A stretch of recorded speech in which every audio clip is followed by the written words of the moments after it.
Hello and welcome to Chinballs Gaming Podcast, episode 0. We'll call it this time. There's a little mini episode. I am Scorp, and today I am joined by Prox. Yo! And How you doing there, Scott? I'm good, thanks. It's first time on the channel. You've been threatening to be on the channel. Yeah, I've been threatening for a while, but Yeah. basically I've been playing my favourite game for the last 10 years, which is buying games and never playing them. It's the classic. I'm looking forward to actually playing some of the games that I've been accruing over the last 10 years. How's that looking? I don't know, man. I just look at that backlog and I think I'm never going to get on that. Just too daunting, is that the problem? Yeah, exactly. It's like, where do you even start? Most of the time, you sit down and you think, oh, what shall I play? And if you've even got like 2 or 3 to pick from, it's hard enough. But, you know, make that 1,200 and you're like, I don't even know what most of them are. So, yeah. I'm going to take the element of choice out of it. I'm going to let a machine do it for me, pick it for me, and do some videos to work those through.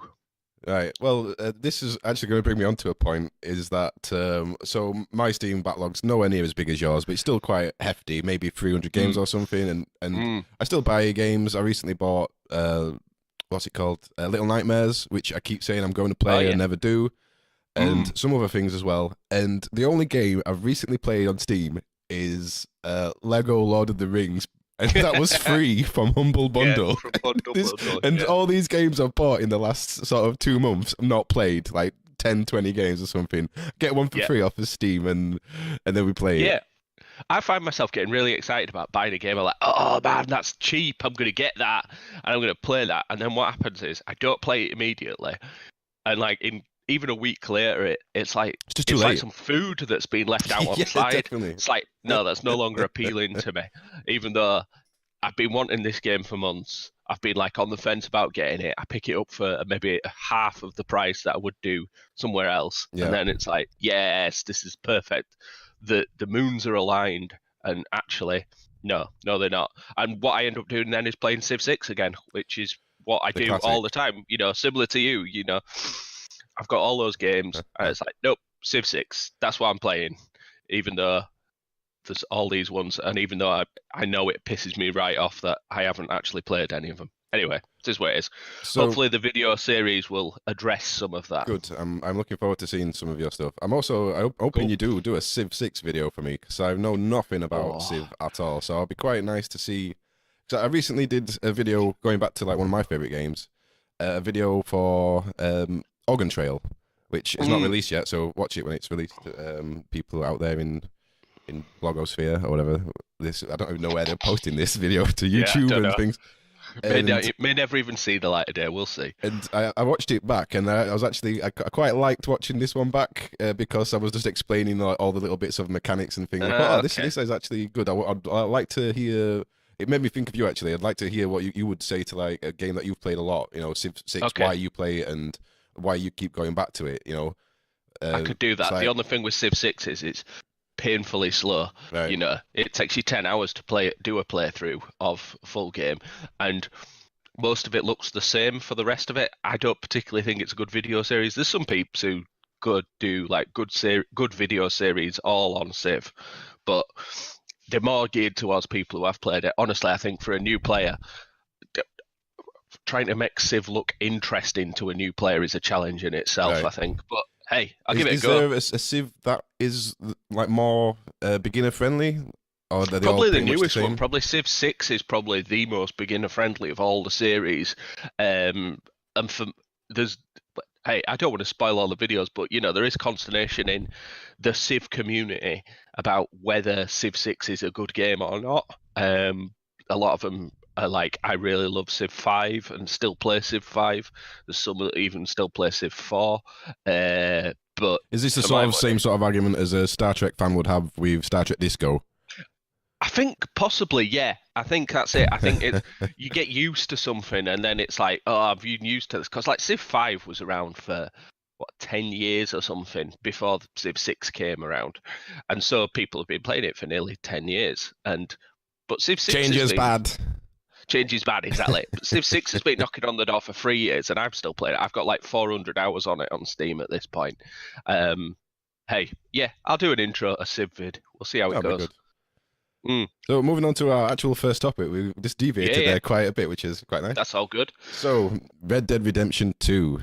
Um, Yes. as you were saying about being put off, buying a game and then not playing it for a long time, Mm, is I was wanting to buy Red Dead 2 for a long time, and I just kept putting it off. And the further it got, I thought I'm never going to buy it. And then just by chance at GameStop, they had a 25% off sale on special editions, so I bought the Ultimate Edition. okay, cool. And I'm not convinced it was actually worth it. I think I would have been a bit more Oh, pissed off if I'd have bought it full price, because full mm, price in where I live, it was €100. yeah, But the standard version was 70, and I managed to get the ultimate version for 75. So I wasn't okay. really. It's not that much of a big difference from the standard Nah, version to the ultimate. you But just paid your 3 month delay tax, didn't? Well, you got your yeah, three so month it's delay like an extra discount, five, really. and plus I had a £20, a €20 voucher, which I was never going to spend at GameStop. Yeah, So fair. that would just Yeah, that didn't GameStop's count. really expensive, It's isn't so it? expensive, yeah. But in Yeah, in Germany in general, games are just expensive everywhere. yeah. It's redonkulous. But Mm. the first thing I noticed when I put the game in, and it dawned on me what I'd really bought. Really, I'd started the single player up, and it said you now get 10% boost Mm, and 10% voucher or whatever. And I just thought, I've just paid extra money to buy a cheat. yeah, Back in our days, this would have just been an up, down, left, right. A and yeah, start, wouldn't yeah, it? yeah, yeah. We Yeah. wouldn't be buying the ultimate version to be able Aha. to level up a No, little faster. And what does that? no. It also brought me to the point of it's like, what does that say about Rockstar's games? And they're saying to me that, if you buy the ultimate version, you can play it less. Yeah, yeah. You, Honestly, it's a you can weird pay one, you that can one. pay me to play the game less. Mm, Otherwise, you've got to play it more, and it's like, and it's this sort of. I'm sure a psychologist could go into this better than I can, but I think there's actually a big difference between enjoyment and maybe fulfillment. So yeah, like grinding it's not enjoyable, but you do it because it satisfies your yeah, need. yeah. It is a kind of There's a enjoyment, but reason. it's not a fun enjoyment. It's an enjoyment in No. a different way.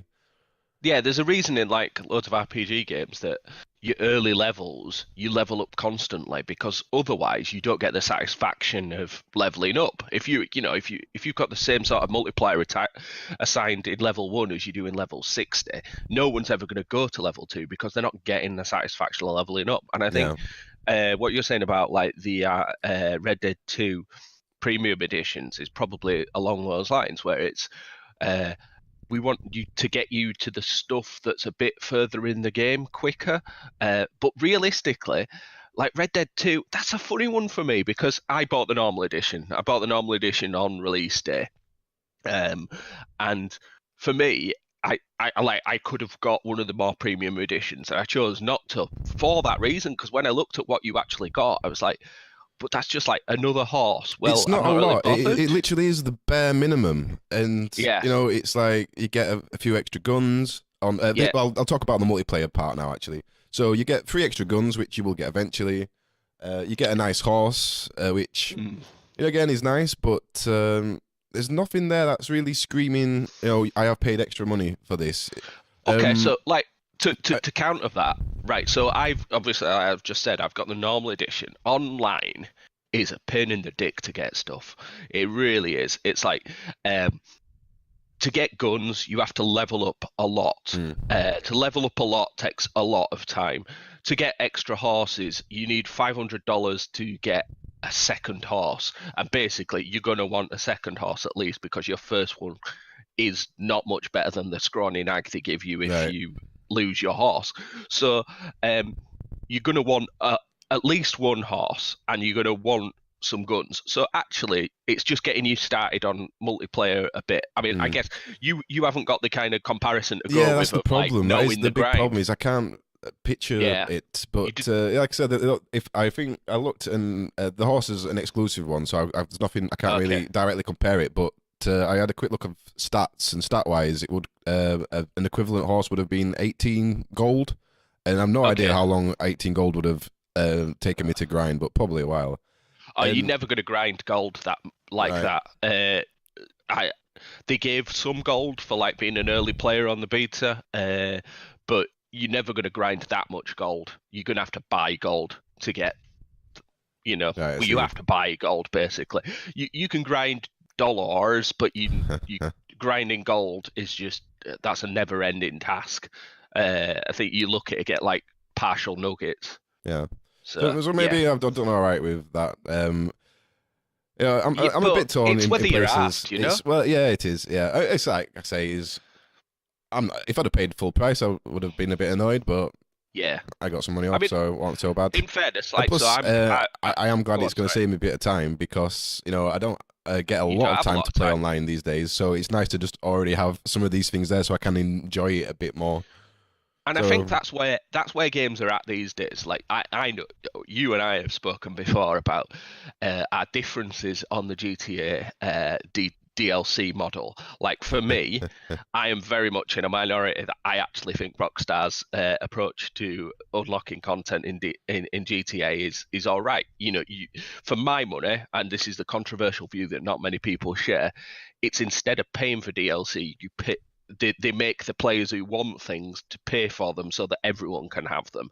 But I know you're against that. But what I get, yeah, we've talked about this in the past, and I was a big, I was very against it, and I don't know if I'm sort of coming around to it a little bit I because think, because of yeah, because I took on board what you said about it, and there are elements that are right that you've said is that if they weren't charging it like this, then they'd just blanket charge everyone. Say, oh, yeah, if you want this new feature, everyone's going to pay £10 or whatever. yeah, Whereas the way they do it, which I don't know, it's like you either charge is the standard model is charge everyone a tenner to yeah, get the model, but in the way Rockstar do it, it's like you charge one person £600, and then yeah, it's this sort of I don't yeah, mind maybe, people spending little bits, but it's like I think these sort of models are still used to take advantage of people that just can't say no.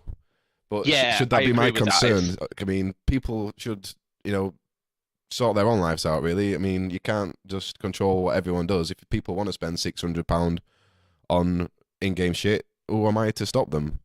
Yeah, no, exactly. So it's People's money is their business, really. If people want to spend it all on cosmetics or FIFA Ultimate Team cards or yeah, whatever, fair play to them. I mean, but I guess it's more on the younger end of things that it's a problem. So like the kids that are stealing from the parents to buy Fortnite books or whatever.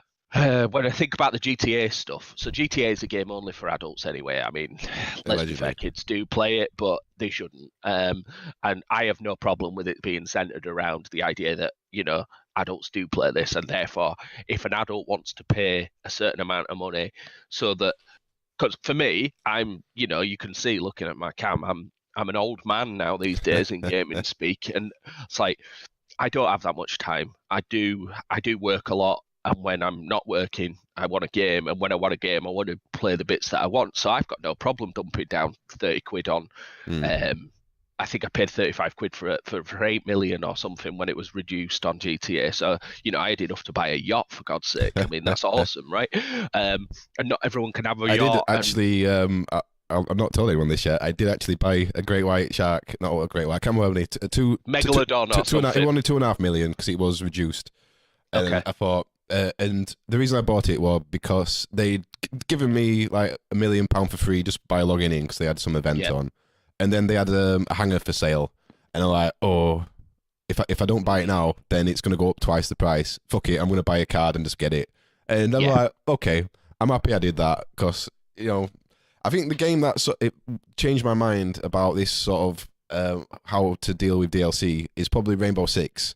Rainbow Six deals Okay. with DLC really well. It's never pushed on you that you need to buy money. You have to buy the things. You've got to actually sort of hunt to figure out where to buy the things. Because like on GTA, if you accidentally press a button, it opens the store straight away, and it's there. It's really pushed at you. But Rainbow Six does it really quite well. All the operators are free as long as you grind. It can be a hard grind, so if you want to pay, you can, or if you want to pay for Right. cosmetics and things.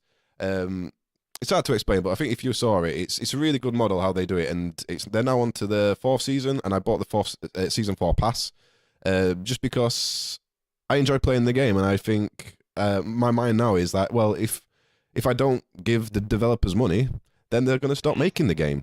And Yeah, exactly that. because I've got the money to spend, I think, well, I might as well, donate it to the companies that I really want to The succeed. games you want to keep Yeah, playing. Yeah, no, exactly. exactly. And that was always my thing with GTA. It's like if I keep buying the dollars, if I keep paying for things in there, they'll keep making new content for it. And here we are. Like, is it 7, 8 years It's a later in long time. GTA Yeah, 5? 'cause They're we've still been making playing this things, aren't they? since 360 days, haven't we? Yeah, exactly. So they're still buying things. Sorry, they're still releasing things, and it's got to be because people are still buying things, and that's it. So, like Overwatch for me, Overwatch is an awesome model because it's, everything's unlocked. You can't buy content in Overwatch. Yeah. You can only buy aesthetics, and I don't mind that. Because the aesthetics they're not like the ones in Fortnite where people are like trying to scam people for them or cheat out of their Epic accounts. People in Overwatch, it's just, well, I've got whatever skins I've got, who cares kind of thing. And I Yeah. enjoy that. But, I used to, and I have to say I've waned on this a little bit, but I used to, like, every time they did a new update for Overwatch, buy 50 loot boxes for 35 quid. And it's like, yeah, I've paid out for this game. I don't have to spend any more money on this game at all. And it wasn't even that I were really like, some of the skins were amazing, but it wasn't like I need to have this skin. My life is going to be incomplete without it. It was, I want Blizzard to keep making this game. I want Overwatch League to carry on. I want Overwatch to carry on being a game. So to do this that, is one part of DLC that I really don't like is loot boxes. I cannot stand them. Yeah. There is this in Rainbow Six. Sometimes they'll have seasonal events where they've got 16 skins, but you can only buy them in loot crates. So if you want a particular you can't one, buy them specifically. you've got to buy 16 keys, and normally that's like 40 quid. If you just want the one thing, it's just I just like if I really don't mind the idea of cosmetics as long as I can just buy the one I want. I don't care if it's twice the price of a loot box. I would rather just know what I'm getting. I can't stand this not knowing what it is and then getting something you don't want and then having to keep trying until it's just really fucks me off. It's the same with Rocket League. It's like I would happily buy cosmetics for these games, but I choose not to because I hate the mechanics. The model I just hate this model. I would happily just say, right, I'll buy this. I mean, when Rocket League was just releasing cars as DLC, I bought like 4 or 5 cars, just directly bought them. And then they introduced the key system and crate system, and I'm like, no, I'm not into that. Not into that at all. You're not having any more money. I think that's fair enough. I guess the Overwatch have a bit of a hybrid model in that, everything's in a loot box, but they get unlocked as part of normal play as well. So it's the same sort of mechanic whether you're playing normally or whether you're buying. But then, if I was buying 50 loot boxes, I'm almost guaranteed to get the skin I want in those 50 loot boxes. And if I don't get the skin I want, I'm going to get enough duplicates during those boxes, which get converted into like in-game spending money. Okay.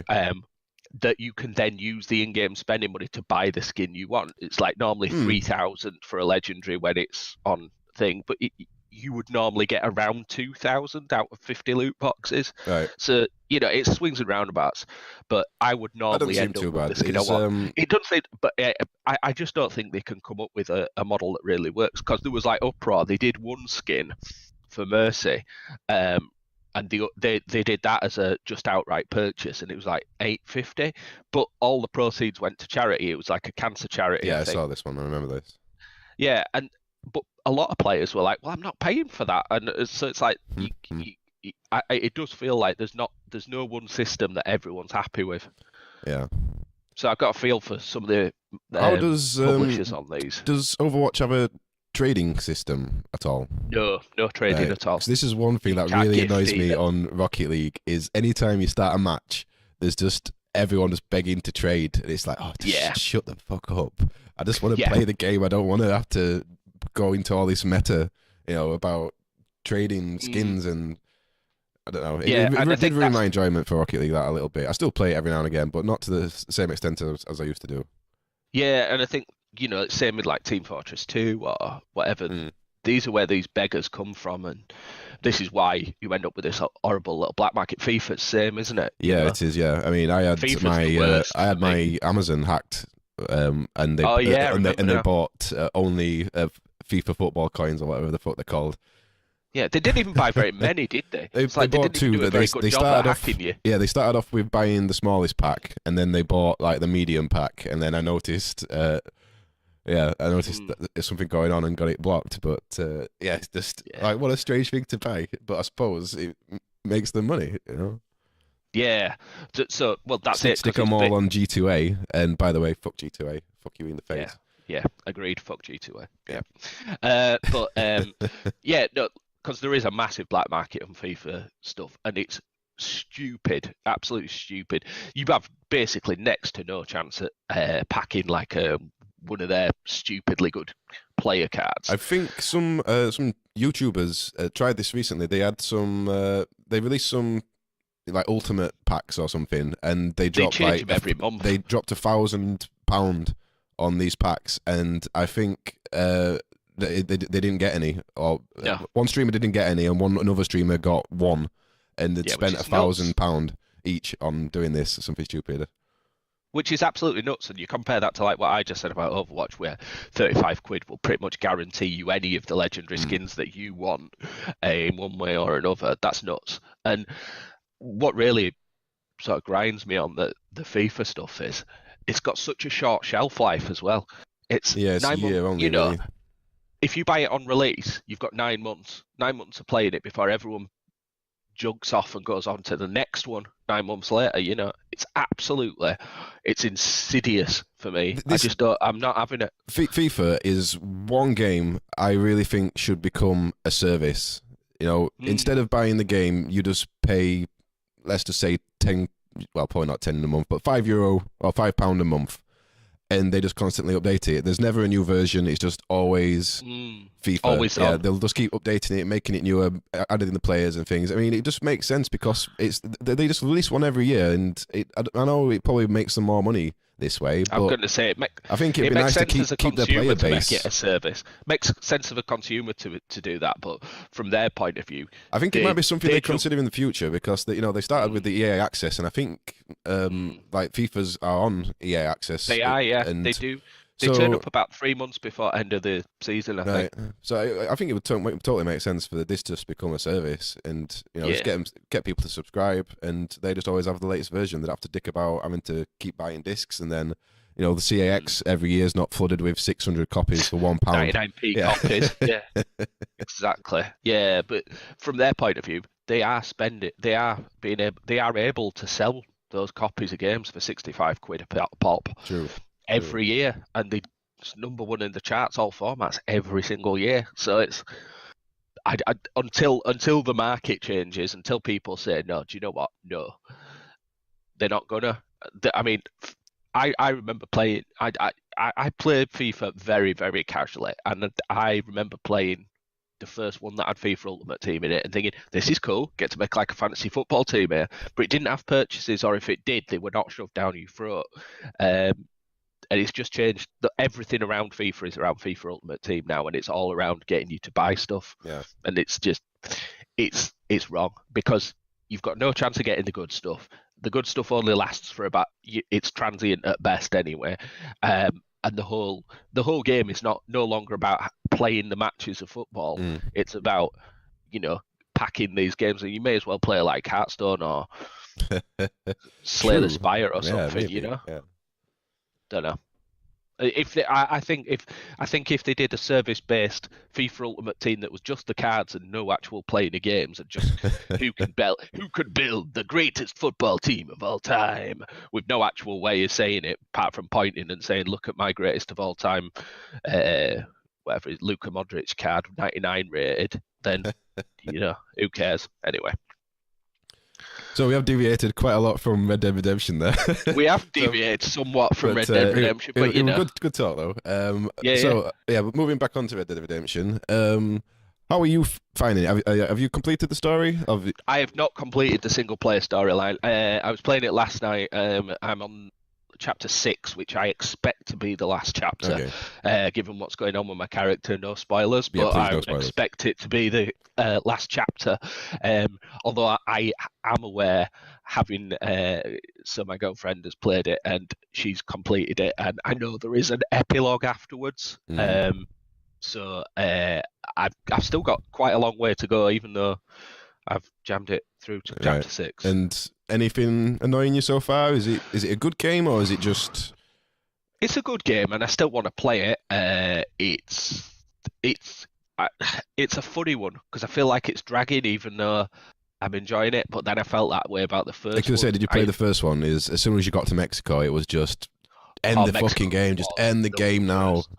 It was so long in Mexico. It was like, and it almost wasn't worth the payoff, but you stuck it out and whatever. But the ending was great, I thought. But but every time really you got to a mission, it sort of felt like it was the last mission. Like the person who was giving you the mission, it would sound like the last mission.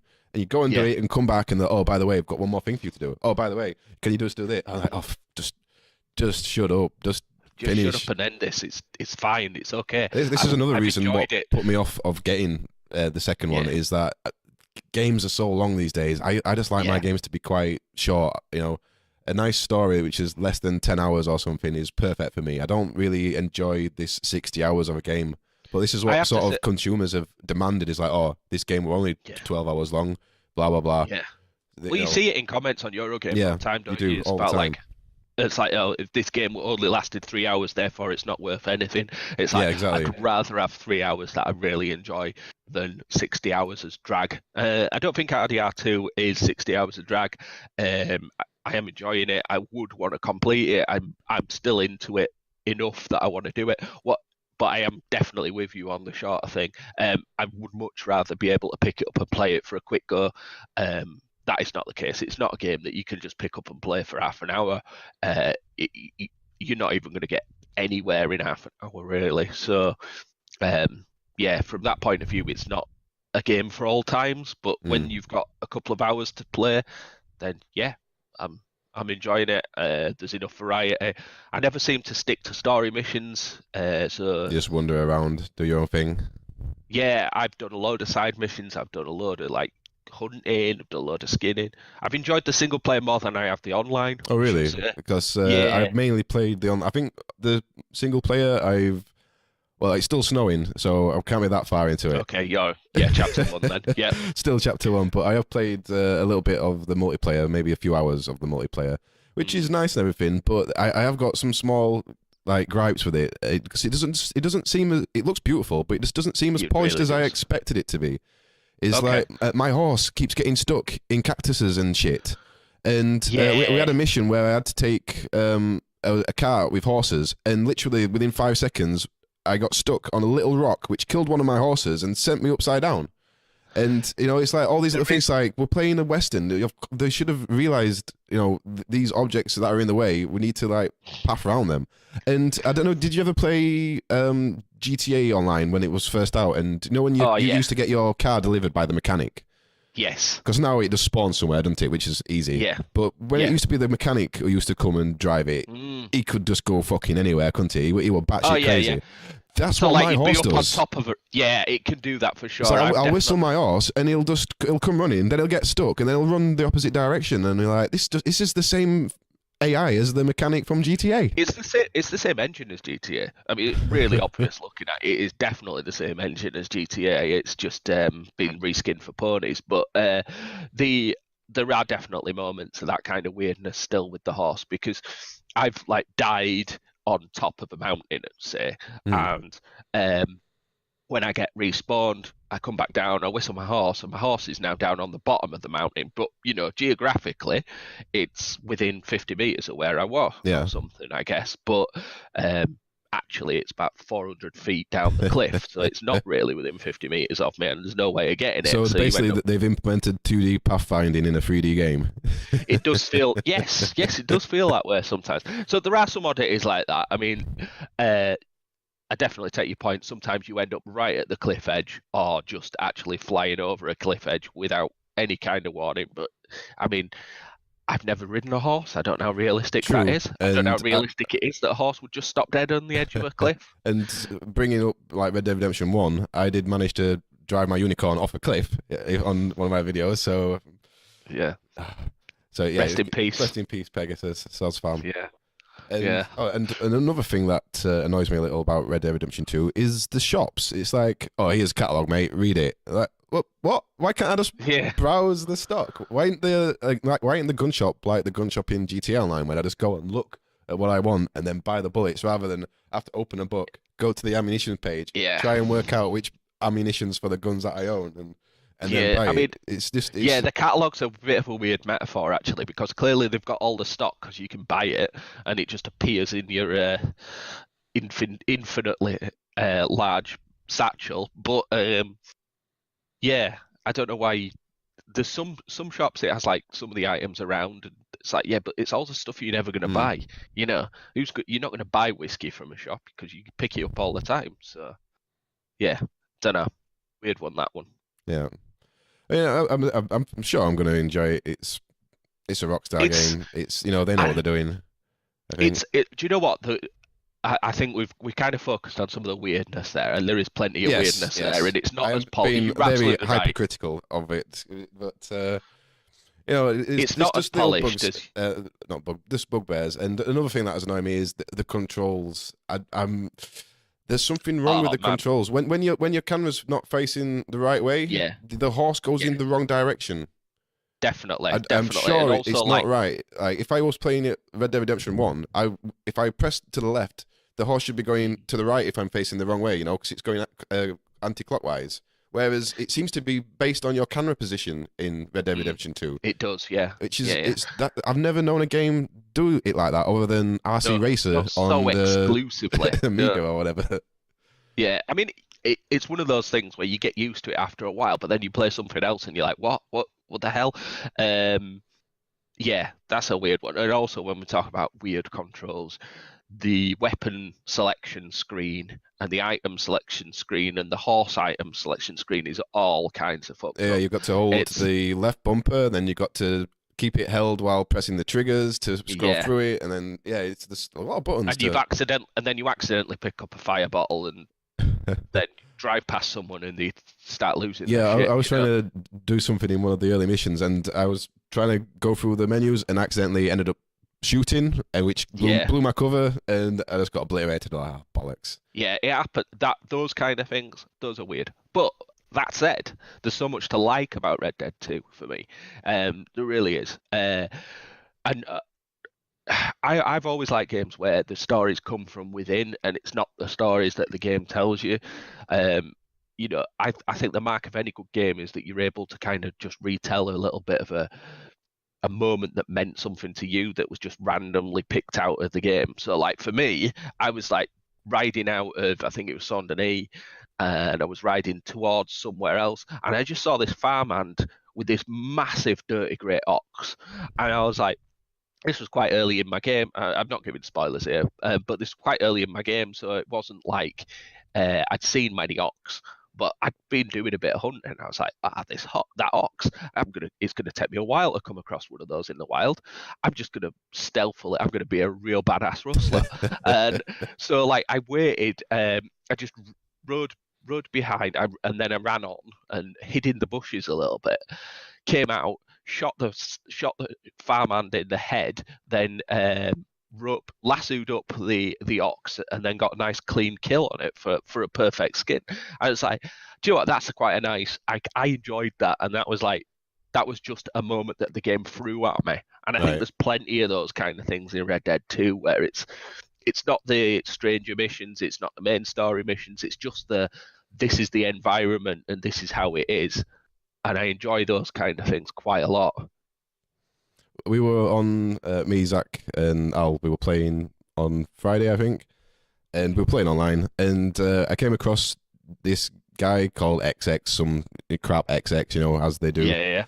And he was obviously AFK, so I tied him up, hog-tied him, put him on my horse, and we took him on about 2 or 3 missions, and he was still sat on the back of my horse, just doing nothing. I'm like, what the fuck has he gone? Has he died? Yeah. Or he's like, he must be pressing the controller sometimes to stop it from booting. For idling, don't you? He just sat there on the back of my horse, all tied up, and yeah, I was just pissing myself laughing just because of this. There's no reason other than why is this guy not doing anything? As his mum told him off, he's not allowed to play anymore or something. But he's still just sat there, like just casually pressing on things. Maybe that's exactly what he wanted. Maybe he's so submissive in real life that he just wants to be taken everywhere and tied up. But we weren't sure if we were actually getting him points or not, because we were doing some like free roam events, and because he was on back of my horse, does that count as him participating in the free roam? Because maybe that's a good way just to level up without doing anything. You just hope someone picks you up and takes you on missions. Who knows? Who I'll have knows? to definitely try that sometime. Yeah. I don't know what else. What else is there that I really like in Red Dead 2? I mean, the world. I like how the world changes. It seems pretty The big. more you go through it, it's whopping. It takes you a long time to get from places, doesn't it? Yeah. I mean, if you played single player, you're basically at the moment stuck where you are in the snow. But if you played multiplayer, you'll see, the world opens up. What I really like is, the nature changes from place to place. The trees that you see in one bit are different to the trees you see in another. The colours are different. There seems to be plenty of wildlife around. Yeah, the wildlife. I've seen loads of things like just we're riding across and there's a group of squirrels where just scurry along, running up trees and things. That's really cool. And just loads of other animals everywhere. I think there's like 250 different animals or something stupid in the game. It's a ridiculous amount, but yeah, it feels like a real world. It feels alive. That's the word I'm probably looking for. It feels like it's not just there for my enjoyment. It's just a world happening. Getting on with its own business, I guess there's. In addition to that, it's not just the natural stuff that's there, it's all the man-made stuff as well that's in the game and present that feels real too. So there's there's farmers markets, and then there's lantern shows, and there's docks and there's mines, and it all feels really kind of cohesive and cool. It really, I enjoy that. I enjoy stealing a train. I've not come across a train yet, so that sounds like fun. Now, online, we stole a train and we decided to ride it all the way around the track just to see how long it'd take or whatever. And it was about 20 minutes. That's okay. About 20 minutes, but and it was just cool because you just got to see all these beautiful vistas that you wouldn't actually get to see on a horse. I thought it was wicked. It was a bit boring because you're basically just pressing on X the whole time to keep going forwards, but it was all good. Cinematic mode, that's the key. Cinematic mode, standing on top of the train shooting off birds and stuff. I'm not sure how to feel about cinematic mode. Actually, it's weird because you can, if you put in cinematic mode and then press the A button a few times or X button if you're on PlayStation, then it just automatically follows the path. Yes. Yes, it does. I think it's a bit weird. It's like it's sort of again saying, "Oh, this bit's boring, so don't bother playing it." But I'm also quite liking it because that means I can go and quickly make a cup of tea while I'm online, because obviously you can't pause online. So like these little breaks where you're just riding is like, oh, you can choose to ride if you want, or you can just stick it on autopilot, quickly go make your cup of tea and come back, and you're still keeping up with your friends rather than having to catch up 200 miles away. So I think that's pretty much. I think that's it. I think online it's perfect. I think it does some weirdness sometimes where, even though it's supposed to go straight forward, it does that thing where because it's like your horse isn't in the same place anymore, instead of going straight forward, you go, when Zach were explaining to me how to try it, I kept trying it, and the horse just kept going straight forward and off of a cliff, and I'm like, this bollocks does not work at all. And eventually I managed to get it working somehow randomly. But it's like I say, there is a little bit of polish missing, but I suppose they have released it this time as a beta rather than when they released GTA and it was just released completely fucked and broken. In fact, I must give Rockstar credit for that. Is I know I've joined quite late, a month after release or whatever it's been. Online's not getting online has not been a problem. The loading screens, there's no issues with loading screens or anything like this. And it's much more robust. Are there any? All the missions are really quick to get into as well. Even like the deathmatch missions, there's none of this zooming off into the clouds and waiting for 10 years like in GTA. They seem to have seen their mistakes of the past and really improved all this. Yeah, I agree completely. That kind of side of the online stuff is working well. It occasionally throws you out. You occasionally lose your party now and again, but for the most part, it's a pretty robust experience, which is quite good, really. But the the reason why I say I enjoy the single player more than the online, it's for all these improvements they've made to do with having a great player base and making the most of that and making sure that you can get into missions and so on. They've not solved the one fundamental problem with having a large player base, and that is that most of them are arseholes.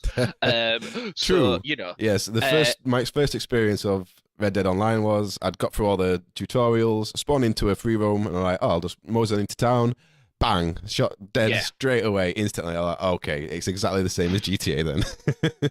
And I think a lot of that does come down to there's not too much to do on the online right now. Once you've done your big glut missions, your story missions, you left to your own devices. There's not much to actually do. You can, if you're a peaceful player like I am, you can go around hunting and you can go do little stranger missions or whatever. But ultimately, it's a pretty barren. It's a massive world with not much going on in it on online. So it's no wonder that players have taken to, well, I'm going to make this as interesting as I can, and ultimately you are a cowboy or a gunslinger at the end of the day. So it's hardly surprising that some of them decide I'm just going to randomly shoot on others. But what fucks me right off about it is when you clearly don't want to engage in that kind of thing, there is no mechanism to get out of it. Is there no passive mode anymore? No. So what they have got is you can go into camp and you can raise your flag, and that says you can't attack me in here. But your camp could be other side of the map.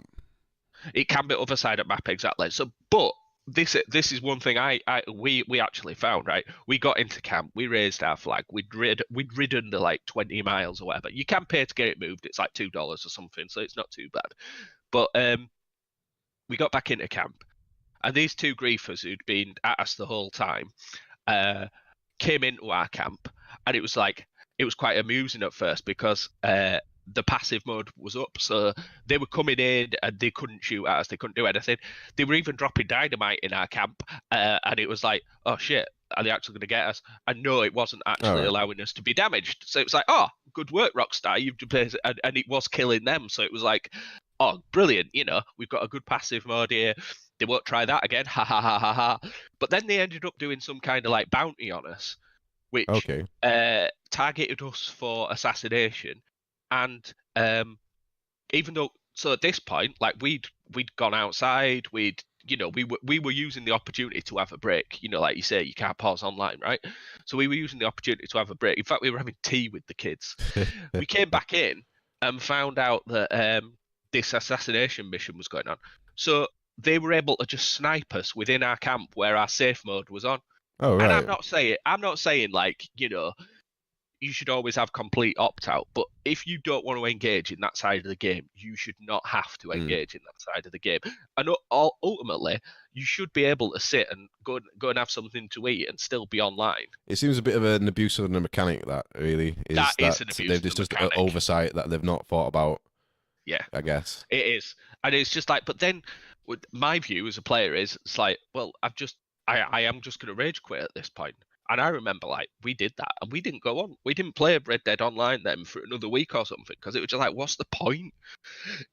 I want to play the game in the way that I want, that the world supposedly allows me to do. And actually, I've got to play it in a certain way. If that's the way that the game is going to be, and that's the way that they're forcing people to play, fine. But that doesn't mean I have to play it. It is unfortunate. I remember the first time getting onto GTA Online, and this was before GTA was known as a big griefing game. I saw someone robbing a shop, and I pulled up next to him and gave him a lift, and then he got out of the car and then shot me. Eventually, like after 20 minutes, like, oh, fuck's sake. And that's all I know GTA is now, is that as soon as someone comes near you, either kill them or they're going to kill you. Yeah, it's like you've got no trust. You've got no trust at all, and it's a shame with these kind of big games, especially with ones like this. Is that you should be able to just ride your horse next to someone and say howdy or whatever. It's like in GTA as well. That there's a quick menu for starting impromptu races. Whenever can you start an impromptu race with someone? Because as soon as you get close enough to start a race with someone, you're shooting each other. You get shot. It's such a shame that people just can't just be nice sometimes. Maybe people don't want to play games that way. I mean, ultimately, I think people do, but I think the people that do then have to convert to being dickheads because because the mechanics are not set up to do that. So ultimately, it's easier to shoot somebody than not shoot somebody. Definitely. So that's why, and that becomes the culture of the game, because regardless of whether there could be a majority of players who want to play it peacefully, cooperatively, collaboratively, whatever, but ultimately, if the mechanics of the game are set up so that you can shoot people, they will. Yes. So, right, we're running on a little long now, so we've been doing this a long time. Just a final question about Red Dead. What would you like to see in future as DLC or anything like this? I guess, and I'm guessing there'll be lots of online stuff, so that's a given. But anything in particular you want to see online, or would you like to see some story content? I would like to see story content, but I'd like or online content. I'm not really bothered which, but I would like to see it sort of predicated around your classic Western film tropes. So I'd like to see some Gold Rush type stuff. You know, where you go prospecting and you can go, make a claim and then doing a bit of divination. I'm not sure how much fun it'd be to play, but I feel like the game is already set up like you feel like you're playing a Western film. That it'd be a shame not to play all of it. Yeah. So yeah, that kind of thing I think for me. So or there's nothing around like trials. There's a lot of stuff where you're doing things for the sheriff, but you're not necessarily doing that. A lot of things you often see in Western films is people being hung or people on trial, and then people. I suppose they did it in the first one, didn't they? You had the hanging rock in Red Dead 1. I really can't remember. It's been that long since I played. Yeah. But that kind of thing. I'd like to see, I'd like all the Western things, not just the gunslinging bits. Right, I see. I'm not sure if I want an Undead 2 or not. So I enjoyed Undead, but zombies are getting old. I thought it fit really well because of how it was all sort of it was his, it was him in limbo basically. Yeah, I get that. And to me, it really fit, the continuing of the story. But in this game, depending on how it ends, I don't think you could tie that in very well if it doesn't end in a certain well. No, exactly. It's like we've done this once as someone's, limbo dream or whatever you want to call it. It's like we can't really get away with it again unless they just bolt it on and say, "Look, zombies! Everyone loves zombies." Well, I'll give a minor spoiler, if I may, because so there are some sort of side missions in the mid game. Yeah, spoiler alert. There are some side missions in the mid game that suggest that there are the presence of UFOs. Oh dear. So that to me suggests that they're going to do Cowboys versus Aliens. Cowboys versus Aliens. It could be interesting.